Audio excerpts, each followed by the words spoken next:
Hi, I'm Alexander Neef. Hi, I'm Johannes Debus. Hi, I'm Sandra Horst. This is the Canadian Opera Company's 2012-2013 season. Home to the best.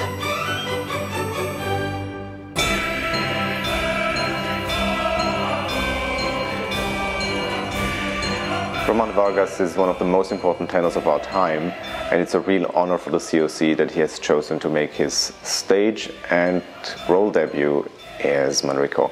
The thing that attracts an audience, particularly to Il Trovatore, is the endless richness of melodies. I think Verdi was 40 when he wrote this opera. And I think just bursting with creativity, bursting with melodic ideas. It's got feeling and it's got passion. Never-ending, bottomless pit of wonderful things to work on. There's so much, it's so complex. The greatest gift is the music, and I can't wait to sink my teeth into Verdi at his most inspired, most eloquent.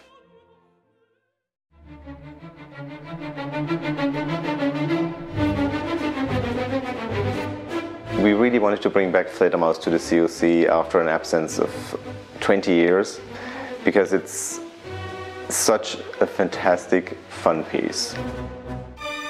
Such fabulous music, the waltzes, the humor. We really felt something that has been missing from our stage for much too long. So it's about society, and it's about people pretending to be more than they're not, and in the end actually getting a lot of the things that they thought they might have. It's also about revenge and about snobbery, and it's about the fact that in the end love triumphs, and that's a very beautiful thing in this operetta. It could be also described as a bottle of champagne, bubbly bottle of champagne under pressure, and then you leave the cork and it's a great piece and it's great fun.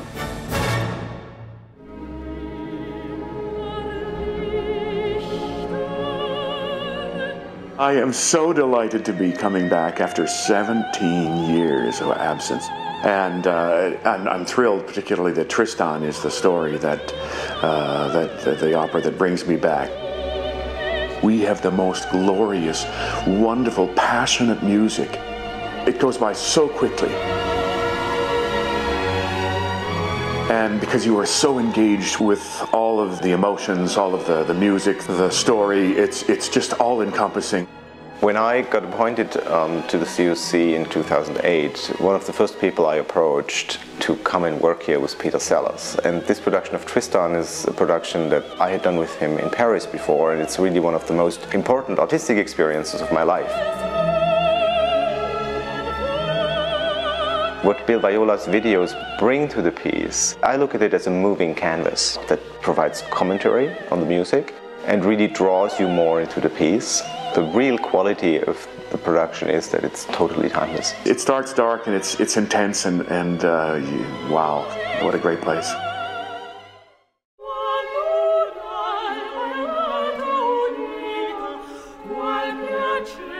What's amazing about this particular work is that with Clemenza di Tito, Mozart was looking for a new way and had found a new way to make the serious opera more accessible. When you look at the vocal writing, when you look at the orchestration, it's all extremely sophisticated, but it's also unbelievably compassionate. This opera that was actually written in Mozart's final year is very much a combination of his artistry and his masterful vocal style.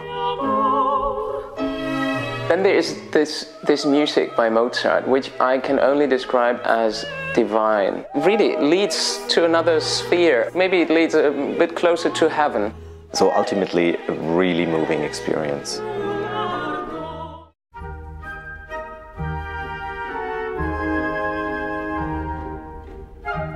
The great thing about Lucia as a bel canto opera really is for me that it's one big standout moment.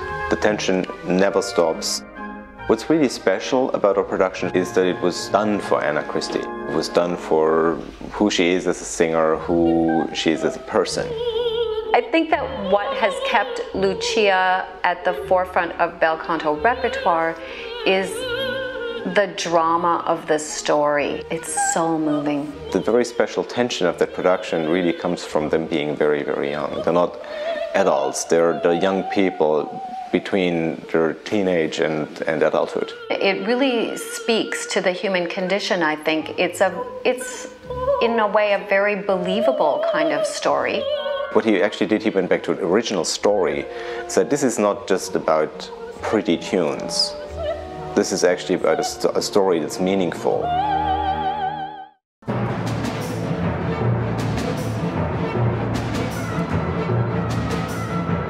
It was a matter of like the perfect opera to kind of begin my opera career with. The COC is not really seeing this as a remount, but actually a new interpretation of this production. It's an extraordinary libretto because it's based on a play by Oscar Wilde, and it's really a revolutionary piece of music. The joy of singing Strauss for me is the fact that it's not your average, the big Puccini or Verdi melodies. It has a character all its own, and I think the demands vocally stretch you as an artist. It's a feast for any conductor and any orchestra. It's just great to stand there in the pit and, have these huge forces around you. It's enormous pleasure and fun to play this piece.